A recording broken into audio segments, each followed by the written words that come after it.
Liam Noman healing update. I'm at the University of Hull. I've bought a Tenzing, which is my favourite energy drink, and this is a new flavour.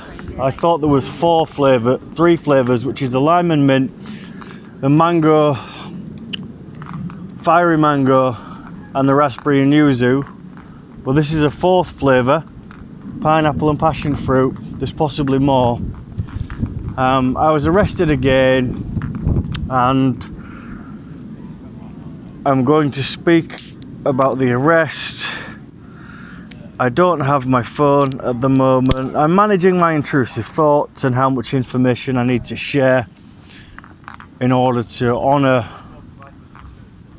myself and have a boundary sometimes to protect myself, because I'm just a tortured, traumatised person who sometimes shares too much to harm and embarrass himself. And obviously when you're an adult, you realise that not everybody needs to know everything in your life, you know?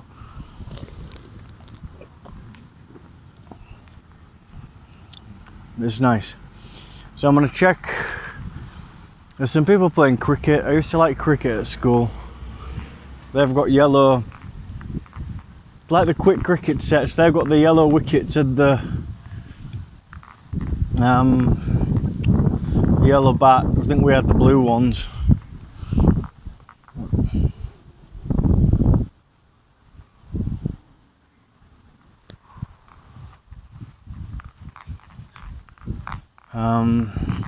So I've made a journal entry about my arrest. My previous arrest, if I'm not mistaken, was in March, and that was for harassment. I think the person who reported that was my demonic paedophilic mother, because obviously I've put a lot of pressure on the system. Yeah, I think that you could just see them in the background playing cricket. So obviously I got through the arrest and spent the night in cells and recorded a video about my experience. This time I was arrested for stalking, and I was like, oh my god, what the fuck. I was sat on my step outside my property. Yeah, I'm gonna protect myself, because there's no filter. I was taken to the police station, and this time I had my handcuffs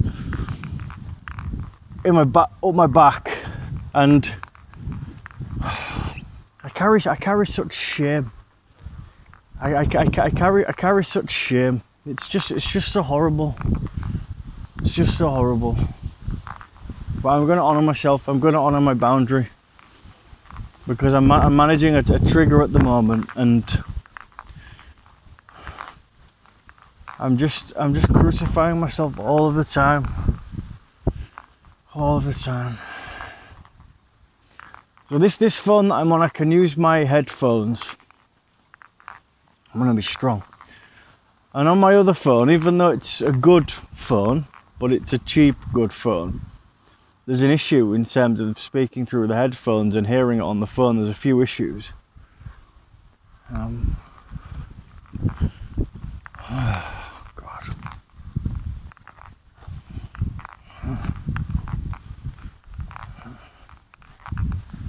So I'm going to read my journal entry, which covers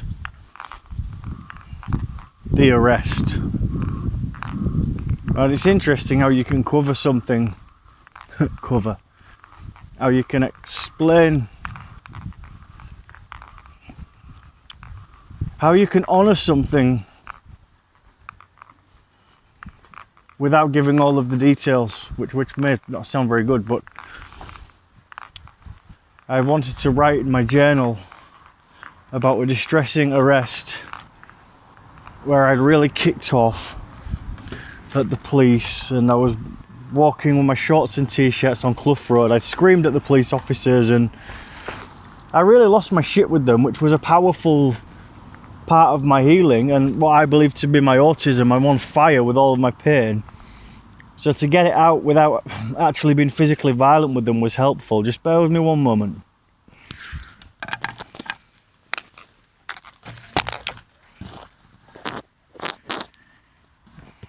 So I'm going to read my journal entry. It's Tuesday, the 17th of July.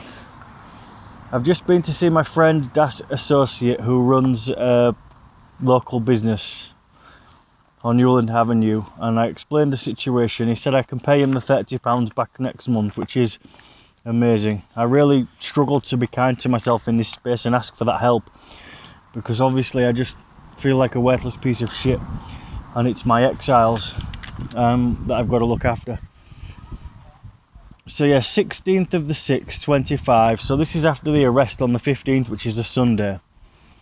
And I'm going to try to read my scruffy handwriting. This is page 1. And, well, that's the first. And this is 2. This is the rest of the article. And as you can see, there's a siren. And I've written new beginnings over the siren. I'll read. Early hours. Arrested yesterday by PC Leahy and PC Ferguson for stalking. Released approaching midnight. Not sure how long I was in police custody. Possibly 8 to 12 hours. Had fingerprints and pictures taken. Kicked off in station at booking in and out. Discharged without phone or tablet. I agreed I sent the messages to my friend / former friend and visited street / property where I thought she still lived when I was unwell. Also advised that I cared about my friend and had no ill intent and understand hers and the police's point of view. Previously which is advised, friend I had visited property when unwell, and she advised she wasn't mad at me and gave me crisis team number. But I did send a lot of unanswered messages for a prolonged period of time. It was helpful in my isolation. Agreed to stop messaging her. Police tried to stop me on the way home to give me a lift. I kicked off and told them I am a vulnerable adult and to fuck off. Asked former colleague at Newbridges at approximately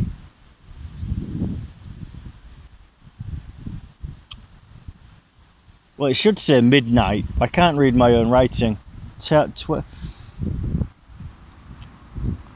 says it's like a 10 with something inside the circle, an M.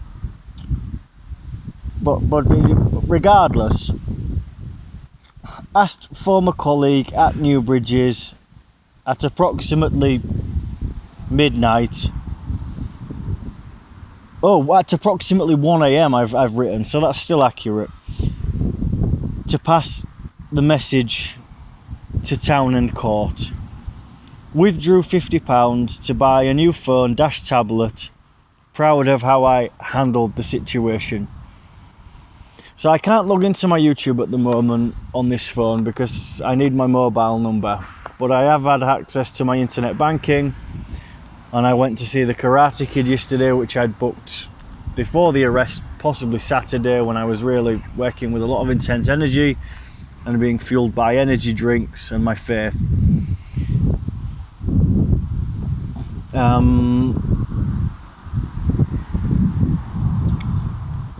So this is going to be a part 1, because when I am able to access my YouTube, I'm going to upload this as a healing update. It'll probably be 3 parts, and possibly one of the parts will be an image, and it will be me reading. So I'll do some editing. It'll be me reading some emails I've sent to the mental health support services.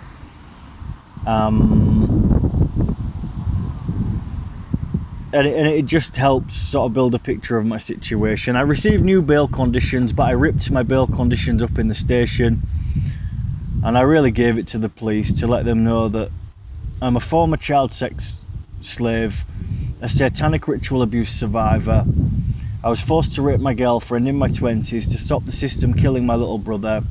They made me sign a community resolution order to protect a satanic murderous paedophile who bum raped me as a boy, and he's an evil monster. But obviously he became an evil monster because of what was done to him and the murder of his brother, which I've written about in my notes, Leastmek, when he was a boy.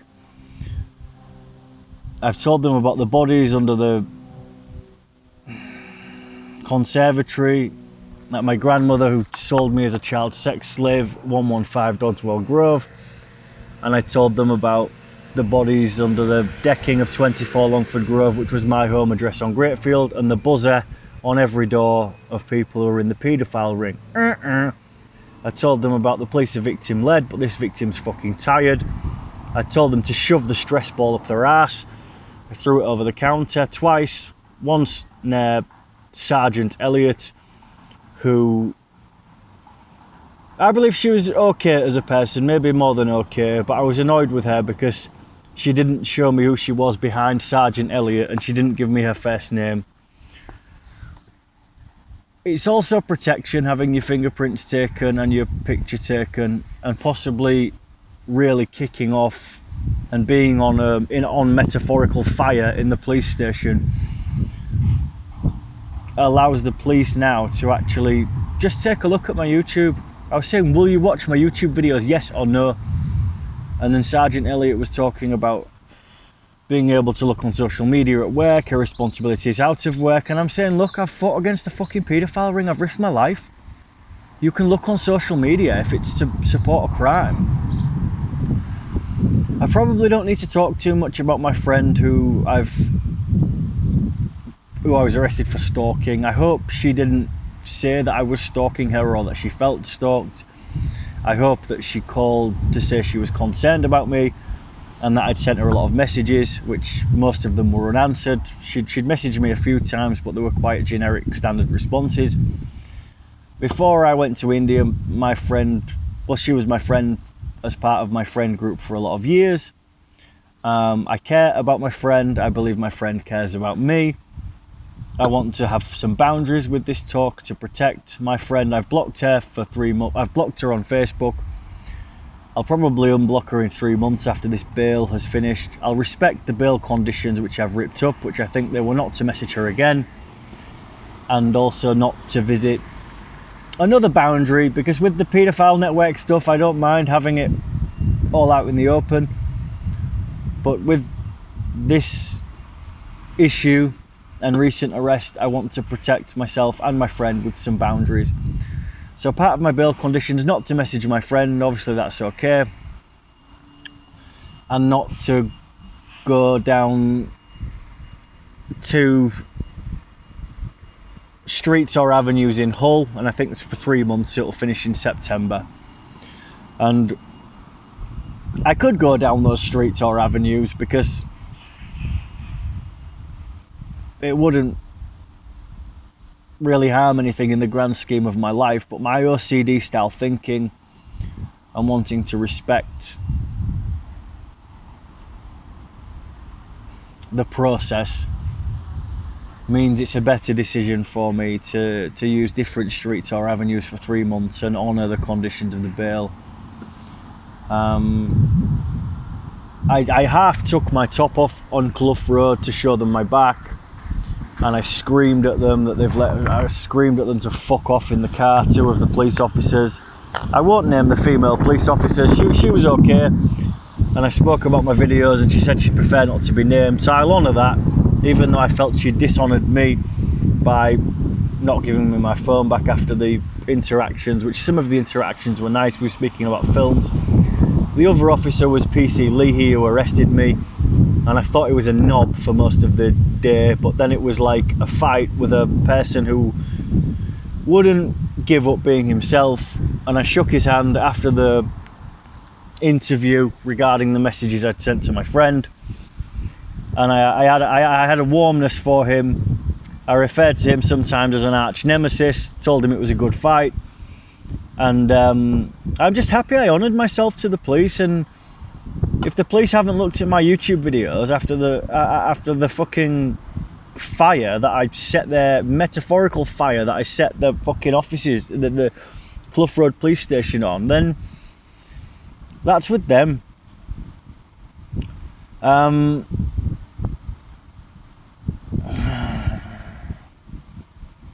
Yeah, so the next one can be part 2 with the communication. But I'll just probably talk some more intrusive thoughts.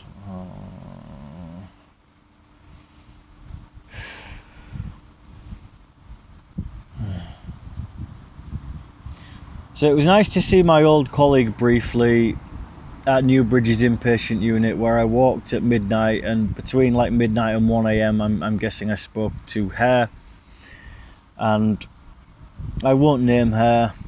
I use her name in an email which I'll be sharing as part of these videos, and I'll remove the name from the email to protect her. But I asked her to pass a message on to Town End Court and if she could help in other ways, but she said out of the things that I needed help with in my crisis, the thing that she could help me with was passing the message on. So that I appreciated that, and I had lots of sort of icky karma, maybe some bad karma with Newbridges because of how the Satanic Murderous Paedophile Network impacted my actions and my quality of work before I left as an employee officially, I think on the 1st of January 2020. My last work day was end of 2019 around Christmas, but I think my official end was like New Year 2020. So to have a positive connection with a colleague who was a big part of my life and ask for help, it sort of alchemizes previous, not necessarily karma and dramas, but previous engagements with a company who I loved and was a big part of my life.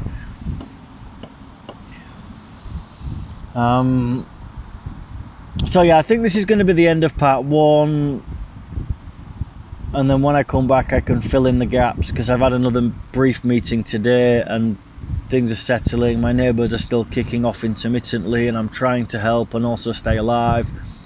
I thought about killing myself when I was in the police station. I just thought it would be easier if my body and my life dissolved, perhaps underwater, jumping off a bridge, and just no more life. But then obviously I remind myself of my little brother and my purpose and being strong in my conviction no matter how difficult it gets. I referred to Julian Assange and Edward Snowden in the police station, and people who fight for justice and they receive a lot of oppression.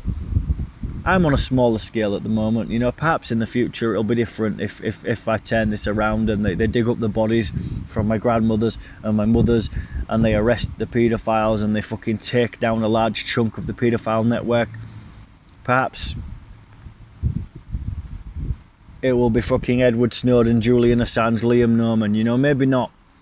But I fought for something which is real.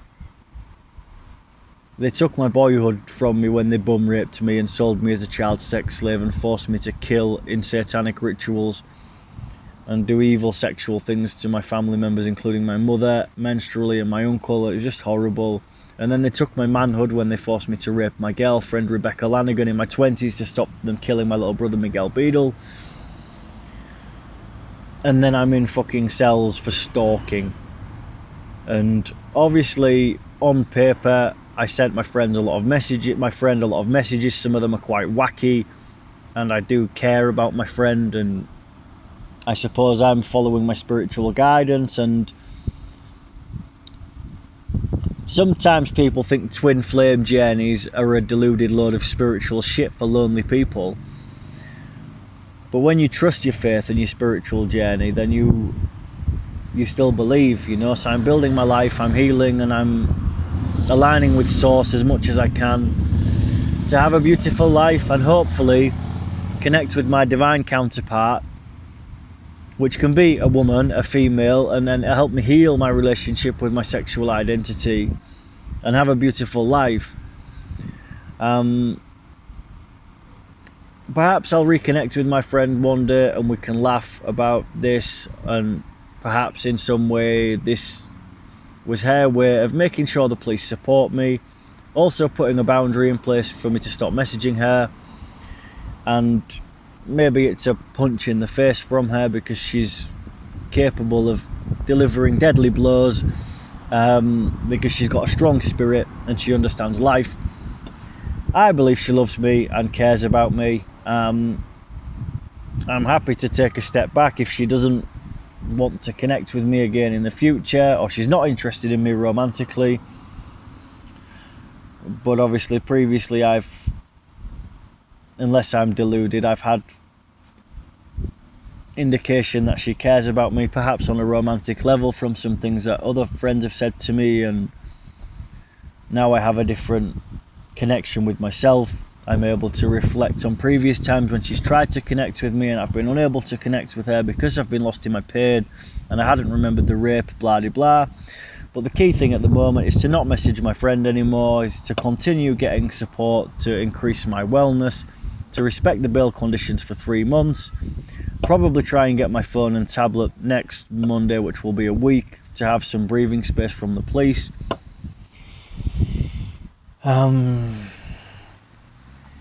I've booked on for the preparation for higher education course in middle of July at Hull College.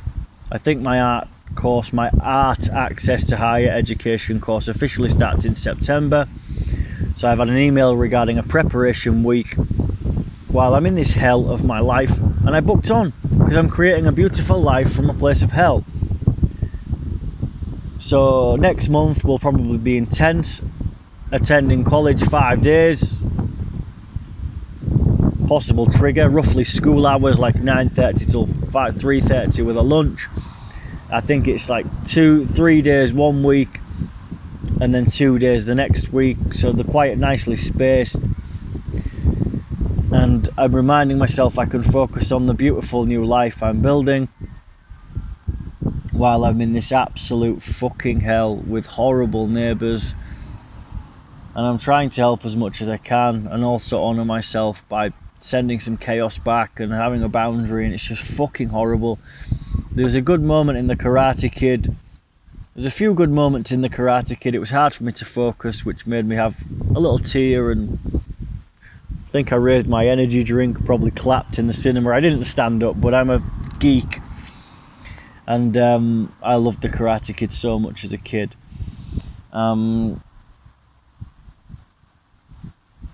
So yeah, maybe the police will have a good chuckle at some of the things I said to them. Trying to remember some of the stuff I said. Perhaps, I know that one of the police officers was a Star Wars fan. I might have said to him, "You've obviously got a red lightsaber," but I really fucking kicked off and screamed, and I had handcuff marks on my arms, which are healing now. And I think on one of my following parts of this video series, I will probably read some communication emails I've sent. I sent some sarcastic messages to the services, which I thought were quite funny and empowered. And then, as much as I think I've knocked them out, as a service as a whole, including the police, they've kicked the fuck out of me. One of the pieces of wisdom is in the Karate Kid is you put out violence and violence comes back. And obviously I've chose to work with an element of violence in my energy because I've been fighting against an evil force. So I'm at the university going to finish my energy drink, out of police custody, but I can listen to my audiobooks on my temporary phone. My friend at the local business is giving me a breathing space with a £30 loan. I've got approximately £100 for the month. I'm alive, I can breathe. Thank you for being here. Happy healing, and I will see you in the following parts of this series of videos, possibly one more part or two more parts. So I will say now, end of part 1, trusting and having faith in the future. Please, when this video finishes, go to part 2. Thank you.